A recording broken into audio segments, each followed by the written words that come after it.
మహాదేవుడు సాక్ష్యం ఇస్తున్నారంట భూమి మీద ఒక నరుడికి. మనలాంటి ఒక మనిషికి మహాదేవుడు, విశ్వనిర్మాత అయిన దేవుడు, సృష్టికర్త అయిన దేవుడు ఇచ్చిన సాక్ష్యం ఏంటో తెలుసా? ఇతడు నా ఇష్టానుసారుడైన మనుష్యుడు, ఇతడు నా ఉద్దేశములన్నీ నెరవేర్చువాడు. ప్రాముఖ్యమైన వాక్య సందేశం. మీలో దాదాపు చాలా మందికి ఒక ప్రశ్న హృదయంలో ఉండిపోయింది. నేనెందుకు అభివృద్ధి చూడట్లేదు, నేనెందుకు ఆశీర్వాదాన్ని అనుభవించట్లేదు, నా వెనక వచ్చిన సేవకులు కూడా ఫలిస్తున్నారు, గొప్పవాళ్ళు అవుతున్నారు, నా వెనక వచ్చిన విశ్వాసులు ఒక రేంజ్లో ఉంటున్నారు, గొప్ప గొప్ప సాక్ష్యాలు చెప్తున్నారు, మరి నా పరిస్థితి ఏంటని సహజంగా ఈ ప్రశ్న ప్రతి ఒక్కరిని గుచ్చుతూ మూలకెళ్ళిపోయి ఆ ప్రశ్నకి ఆన్సర్ తెలియక కాలాన్ని గడుపుతున్న క్రైస్తవ లోకం మనది. ఇక్కడ దేవుడు సాక్ష్యం ఇస్తుంది ఏంటంటే, ఇతడు నా ఉద్దేశాలన్నీ నెరవేర్చువాడు. ఈరోజు మూలపాఠం. ఏం మాట్లాడుతున్నారు దేవుడు? దావీదు బలాఢ్యుడని చెప్పట్లేదు, దావీదు రాజు అని చెప్పట్లేదు, దావీదుకి సైన్యం ఉందని చెప్పట్లేదు, దావీదు హైటు వెయిట్ గురించి మాట్లాడట్లా. ఇక్కడ ఏది హైలైట్ చేస్తున్నారు అంటే, నేను దావీదుని కనుగొంటిని, పక్కకు తోసేసాను సౌల్ని, దావీదుని తెచ్చుకున్నాను. ఈ దావీదు ఏం చేస్తాడో తెలుసా? నా ఉద్దేశాలన్నీ నెరవేరుస్తాడు. మహాదేవుడైన నా ఉద్దేశాలు, పరలోకపు తండ్రి అయిన నా ఉద్దేశాలు, సృష్టించి నిర్మించి విమోచించిన నా ఉద్దేశాలన్నీ నెరవేరుస్తాడు. అబీగయలు ఒక మనిషి, అయ్యా మీరు దేవుడి కార్యాలు చేస్తున్నారు, మీ కార్యాలు మీరు చేసుకోవట్లా, మీ యుద్ధాలు మీరు చేసుకోవట్లా, యెహోవా యుద్ధాలు మీరు చేస్తున్నారు, కాబట్టి మీరు గొప్పోళ్ళయ్యా, దేవుడు మిమ్మల్ని అంచెలంచెలుగా అభివృద్ధి పరుస్తారు. దేవుడంట ఏడుస్తూ కన్నీళ్ళలా కారిపోతున్నాయి, విపరీతంగా మనిషి ఏడ్చినట్టు ఏడుస్తున్నారంట. దేవుడు సమూయేలు, ఏమైంది ప్రభా, ఏమైంది, ఎందుకు అలా ఏడుస్తున్నారు, మీరు దేవుడు కదా, మీరే ఆడవడం ఏంటంటే, సౌలును చూడయ్యా ఒకసారి. ఆ సౌలును చూస్తే ఏడుపు వచ్చేస్తుందయ్యా. ఏమైంది ప్రభా, వాడు నా మాట వింటలేదయ్యా, నేను చెప్పింది చేయట్లేదయ్యా, అర్హత లేనోడిని తీసుకొచ్చి అభిషేకించి రాజుగా చేస్తే ఇప్పుడు నా మీదే తిరుగుబాటు చేస్తున్నాడయ్యా అని చెప్పగానే సమూయేలు కూడా ఏడుస్తూ మొదలు పెడతాడు. ఇటు దేవుడు, ఇటు దైవజనుడు, దేవుడు దైవజనుడు ఇద్దరు కుళ్ళి కుళ్ళి కుళ్ళి, ఒకడు చచ్చిపోతే ఎలా ఏడుస్తారు, ఇద్దరు దేవుడు ఏడుస్తున్నారు, దైవజనుడు ఏడుస్తున్నారు. అతి పరిశుద్ధుడా, స్తుతి నైవేద్యము నీకే అర్పించి కీర్తింతును.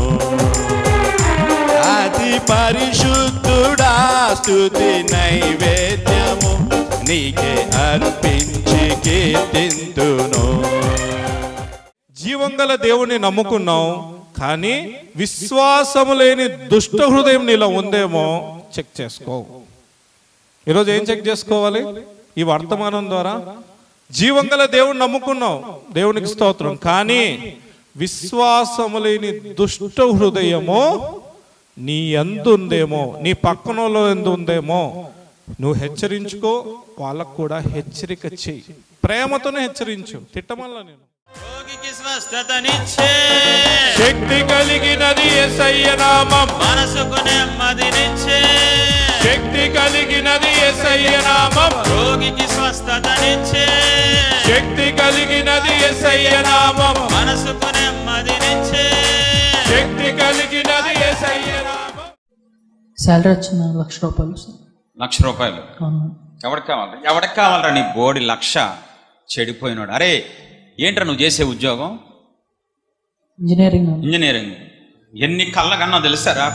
డాక్టర్ అవ్వాలనుకున్నాను రా. నువ్వు డాక్టర్ అవ్వాలి, నిన్ను చదివించి గ్రామ ప్రజలకి ఉపయోగపడాలని ఆశపడ్డాను రా. ఇంజనీర్ ఎవరికి కావాలి? నీ బోర్డు డబ్బు కాదురా, ప్రజల ప్రాణాలు పోతున్నాయిరా.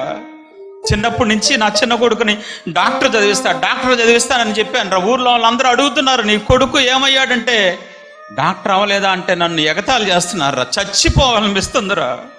నా ఆశలన్నీ ఆడి ఆశలు చేసేసావురా. నేను సువార్త చేస్తానండి, అలాగే మాకు చర్చ్ కూడా ఉందండి, పరిచయం జరుగుతూ ఉంటుందండి. అయితే ఎక్కువ నేను సువార్త చేస్తూ ఉంటానన్నమాట అండి. సువార్తకి వెళ్ళినప్పుడల్లా, ఇప్పుడు కాదండి, నేను దగ్గర 20 సంవత్సరాల నుంచి అలాగా నేను సువార్త చేస్తూ ఉంటానన్నమాట అండి. అయితే మరి ఈ బుక్ అంటే నాకు చాలా ఇష్టం అండి. ఎందుకంటే నేను సువార్తకి వెళ్ళిన ప్రతి చోట కూడా ఈ బుక్స్ నేను సొంతంగా నా డబ్బులతో కొని నేను పంచిపెడుతూ ఉంటాను అనమాట అండి. అలాగే నేను బట్టల వ్యాపారం కూడా చేస్తానండి. ఆ వ్యాపారం దగ్గరికి వెళ్ళినప్పుడు నేను అనేక మందికి బట్టలు ఇవ్వడమే కాదు, కానీ నా దేవుడు నా జీవితంలో చేసిన మేలులు అద్భుతాలు చెప్తూ వాళ్ళకి ఒక్కొక్క బుక్ ఇస్తూ ఉంటానన్నమాట, అన్యులకి ఇస్తూ ఉంటానన్నమాట. మరి ముఖ్యంగా మినిస్ట్రీకి వందనాలండి. మరి మా పాస్టర్ గారు అయితే కరుణలో నిద్రించారు. నేను మరి సేవ చేయగలనా చేయలేనా అని చాలా సతమతం అయిపోయేదాన్నండి. మరి ఉదయం లేగానే ఈ స్తుతుల పుస్తకం చదివి అప్పుడు ప్రార్థన చేస్తానండి. హల్లెలూయా. నాకు దేవుడు గొప్ప ధైర్యాన్ని ఇచ్చాడండి. నాకు ఈరోజు వచ్చిన తర్వాత వాక్యం విన్న తర్వాత నాకు చాలా మరి లోపల పశ్చాత్తాపం వచ్చిందండి. నిజంగా నేను ఆశగల ప్రాణాన్ని దేవుడు నాకు తృప్తిపరిచాడు. నాకు ఎందుకు వెళ్ళాలని ప్రేరేపణ వచ్చానండి. నేను ఎక్కడికి వెళ్ళను, నా పరిచర్య చూసుకుంటాను, నేను బయటికి తిరగటం చాలా తక్కువండి. అయితే నాకు దేవుడు ప్రేరేపణ పెట్టి నేను ఈ స్థలానికి వచ్చాను. తర్వాత అయ్యగారు నిలబడి వాక్యం చెప్తే దేవుడు నాతో ఎంతగానో మాట్లాడాడండి. మరి అయ్యగారు సూచన కాడి నుంచి మాట్లాడాలి, ప్రార్థన చేయించుకోవాలి, మా పరిస్థితులన్నీ చెప్పాలని నాకు ఎంతగానో ప్రేరేపణ కలిగింది. మరి ఇలాంటి దైవజ్ఞులు లోకంలో చాలా తక్కువగా ఉన్నారండి. కల్పన కథలు చెప్పేవాళ్ళు ఎక్కువైపోయారు, కానీ ఇలా లోతైన మర్మాలు చెప్పేవారు చాలా తక్కువగా ఉన్నారండి. మరి ఇలాంటి దైవజ్ఞులు మాకు ఎంతగానో సహకారంగా ఉండాలని, వాక్యంతో మమ్మల్ని ఇంకనూ బలపరచాలని నేను ఎంతో ఆశపడుతున్నానండి. ప్రేమ స్వరూపి మినిస్ట్రీ గురించి మాకు అది ఏమీ తెలీదు, కానీ ప్రియా అనే ఒక సహోదరి నాతో పరిచయం అయింది. అయితే ఈ మినిస్ట్రీ గురించి చెప్పారు, పుస్తకాల గురించి చెప్పారు. వేల కొలది నాకు పుస్తకాలు చేతికి ఇచ్చారండి, దేవుని స్తోత్రాలు. అయితే నేను అవి తీసుకుని మా ఇంట్లో కుటుంబీకులకి అందరికి ఇచ్చాను, నా సంఘ బిడ్డలందరికీ ఇచ్చాను. నేను ఎక్కడికి వెళ్ళినా ఒక 10 పుస్తకాలు కూడా పట్టుకెళ్ళి ఆటోలో బస్సుల్లో ఎక్కడికి వెళ్ళినప్పుడు కూడా పక్క వాళ్ళకి ఇచ్చి మరి ప్రార్థన చేయడం జరుగుతుంది. మరి అయ్యగారు ఇక్కడ దేవుని ఉద్దేశం గురించి, ప్రభు మరి మా సాగు ఉద్దేశం గురించి అయ్యగారు ఘనంగా బలంగా మాట్లాడారు. మార్మల్స్ పొంది నేను ఎంతో కంటతడి పెట్టి ఇలాంటి లోతైన మర్మాలు ఎంతవరకు నేను ఈ 30 సంవత్సరాలు పెట్టి కూడా దేవుని సేవలు అనుభవం ఉన్నా సరే ఇలాంటివన్నీ బలమైన వర్తమానం నేను తెలుసుకోలేకపోయాను. నా పేరు షారన్ రోజా, అనకాపల్లి జిల్లా సంపతపురం గ్రామం. మరి ఇక్కడ దైవజనులని విశ్వాసులని చాలా ఆత్మీయతతో ఉన్నారనమాట. ఈ మినిస్ట్రీని చూసి నేను చాలా నేర్చుకున్నాను. ఏంటంటే నిజమే, ఏమిస్తారు లేకపోతే ఏం తింటామని కాదు, కానీ ఆత్మీయంగా మనం ఎదిగినప్పుడు దేవుడిలోని మనకి ఏది కావాలో దేవుడే మనకి సిద్ధపడి దయచేస్తాడనమాట. మా సంఘస్థులందరికీ కూడా నేను ఈ బుక్ ఇచ్చానండి. ఇంకను మా పరిచర్య కొరకు ప్రార్థన చేయండి. మరి ప్రేమ స్వరూపు మినిస్ట్రీ చాలా ఇష్టం. ఎందుకంటే ఈ ట్రస్ట్ చూసినప్పుడు నిజమే అనేక పేద పిల్లలు కానీ లేకపోతే ఈ వికలాంగులు కానీ దేవుడు ఎంతగానో ఆదరించారు. ఎందుకంటే ఈ లోకము శాశ్వతమైనది కాదు. ఎందుకంటే ఈ లోకంలో ఎంత సంపాదించినది ఇక్కడ ఉండిపోతుంది, కానీ పరలోక రాజ్యంలో దేవుడు ధనాన్ని వీళ్ళు సంపాదించుకుంటున్నారండి. ఈ మినిస్ట్రీ నిజంగా ఈ మినిస్ట్రీ దేవుడు అంచులంచులుగా దీవించి ఆశీర్వదించిన గాక.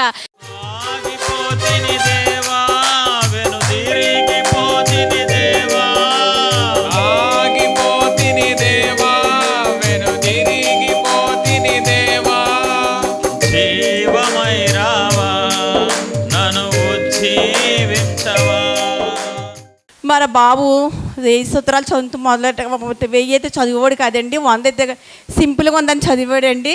మరి బుక్ చదివాక చాలా మా బాబుకు మంచి జాబులో దేవుడు నిలబెట్టాడండి. మరి చాలామంది పంచిపెట్టాను. నేను ఇప్పుడు చెప్పేది ఏంటంటే మనుషులను పొగడకూడదు. దేవుడి దృష్టిలో దేవుడి కంటే ఎవరో గొప్పవాళ్ళు కాదండి. వాళ్ళ ప్రేమ బట్టి నిజం చెప్తున్నాను. ఇందాక కూడా నేను వాళ్ళ ప్రేమ చూసి ఆశ్చర్యపోయాను. ప్రభా, నీ ప్రేమ ఉంది ఇక్కడ, నీ ప్రేమ ఉన్నక్కడ నువ్వు ఉంటావు. మందిరంలో మనుషులు ఒక రకరకాలుగా ఉంటున్నారు, ఇప్పుడు రకరకాల జనాలు చూస్తున్నాం. నిజంగా దేవుడి ప్రేమ ఏంటో నేను చూశానండి. నా పేరు రత్నకుమారి, సేవ చేస్తున్నాను. ఆదరించు మినిస్ట్రీ అండి నా పరిచర్య. నేను ఒక్కదాన్నే, మా బంధువులందరూ కూడా హిందూసు, నేను ఒక్కదాన్ని నన్ను దేవుడి సేవకు పిలిచారు. చెప్పవలసిన విషయం ఏంటంటే అయ్యగారు చెప్పిన వాక్యం ద్వారా నేను చాలా బలపరచబడ్డానండి. దేవుడు పిలిచిన నా పిలుపు కానీ, నాకు ఇచ్చిన దర్శనాలు కానీ, కళలు కానీ అన్నీ ఇక్కడ అయ్యగారి ద్వారా నేను విన్నానండి. నేను చాలా ఆత్మీయంగా బలపడ్డాను. ఇలాంటి దైవజనులు చాలా తక్కువ ఉంటారు. చాలామంది సాక్ష్యాలు చెప్పారు, ఇంతవరకు కూడా చాలా తక్కువే ఉంటారండి. అందరినీ కూడా మేము ఇక్కడ పరిచయం చేసిన వారిని కూడా మేము అక్కడ పైన కూర్చున్నప్పుడు ఒక్కొక్కరిని మేము గమనిస్తున్నామండి. చాలా బాగా పరిచయం చేస్తున్నారు, చాలా బాగున్నారు, మా అందరూ కూడా ప్రేమిస్తున్నారు అనేసి. కొంతమంది సంఘాల్లో పట్టించుకోలేని వారు ఉంటారు, ఒక్కొక్కరిని ఒకలా చూసేవాళ్ళు ఉంటారు. కానీ ఇక్కడ అంత పరిచర్య కూడా బాగుంది. అయ్యగారు చెప్పిన వాక్యం కూడా చాలా బాగుంది. ఉదయం సాయంత్రం చదువుతాం వల్ల మేము ఆత్మీయులు ఎంతగానో బలపడ్డామండి. మా ఈ బుక్ రాసిన వాళ్ళు ఎవరు అనేసి ఈ 3 సంవత్సరాల నుంచి మేము ఎదురు చూసాం. కానీ మా కాకినాడ పట్టణానికి మా మధ్యకి వచ్చి మరి మమ్మల్ని ఎంతగానో వాక్యంలో బలపరిచి మా దగ్గరికి మీరు వచ్చినందుకు మాకు ఎంతో చాలా సంతోషంగా ఉందండి. మేమే ఎంతో ఎక్కడికి వెళ్ళాలి ఏంటి ఈ బుక్ మరి ప్రతి ఒక్క చేతిలో ఉంటుందండి. ఎక్కడ చూసినాను ఎంతగానో అందరూ కూడా చాలామంది మారారు ఈ బుక్ ద్వారా. మేము చూడాలి అనుకున్నా నిజంగా మరి మా మధ్యకి వచ్చి మా దగ్గరికి వచ్చి మాకు వాక్యం మాకు చెప్పినందుకు ఎంతో వందనాలండి మీకు. దేవునికి స్తోత్రం కలుగును గాక. మాది అనకాపల్లి జిల్లా యునైటెడ్ పాస్టర్ ఫెలోషిప్ గత సంవత్సరం క్రితం సెంట్రల్ చర్చిలో నేను సాక్ష్యం చెప్పడం జరిగిందండి. దైవజనులు ఆ రోజు వాక్యం చెప్పారు, ప్రేమదాస్ అయ్య గారు. మరి ఆ రోజు ఎంతగానో ఆదరించబడ్డాము. నిజమేనండి, సేవకు వచ్చాము, దేవుడు పిలుపు ఉంది, దేవుడు మన పట్ల ఆలోచిస్తున్న ఆలోచన ఏంటి అని దైవజనులు ఇందాక వాక్యం పంచుకున్నారు. బుక్ అయితే చూస్తాం కానీ మేము ఎవరు రాశారు ఎవరు ఇదే అనుకుంటాము. అయితే స్వయంగా ఇక్కడికి వచ్చి అంటే దేవుడిని చూడలేం, కానీ ఇక్కడ ఈ ఊరికి వచ్చిన ఆత్మీయ తండ్రి గారిని చూసినందుకు మాకు చాలా సంతోషంగా ఆనందంగా ఉందండి. ఈ 100 స్తోత్రాలు కూడా మేము చదువుతూ కూడా ఎంతో ఆత్మీయంగా కూడా బలపడుతున్నామండి. ఎందుకంటే ఒక్కొక్కసారి నేను హైదరాబాద్ వెళ్ళినప్పుడు మా మేనల్లుడు ఉన్నాడు అక్కడ, వాడైతే కుటుంబ ఆరాధన చేస్తున్నప్పుడు మేమందరం ప్రార్థన చేస్తున్నప్పుడు వాడైతే ఈ 100 స్తోత్రాలు 1 నుంచి 100 వరకు కూడా కంటతగా మధ్యలో మేము అంతా డిస్టర్బ్ చేసినా కూడా చాలా స్పష్టంగా ఫస్ట్ నుంచి లాస్ట్ వరకు కూడా చాలా బాగా చెప్తాడండి. మాది ఊరు కాదండి, తాడేపల్లిగూడెం దగ్గర ఉప్పాపాడండి. మా పాపగారు మీ ప్రియ గారు పక్కనే అద్దుకుంటున్నారండి. ఛానల్ నుంచి ఎన్నో పుస్తకాలు పంచిపెట్టారండి, మొయ్యి లేకుండా పట్టుకెళ్ళి. మా ఊర్లో 7 సంఘాలు ఉన్నాయండి, 7 సంఘాలకి పంచిపెట్టాను. తణుకు దగ్గర ఏలువెన్ను ఉందండి, ఆ ఏలువెన్ను కూడా సంఘానికి పంచిపెట్టాము మా చిన్నత్తగారు ద్వారాగాను. ఎన్నో పుస్తకాలు మొయ్యలేక ప్రియ గారు చేసిన ఎన్ని పుస్తకాలు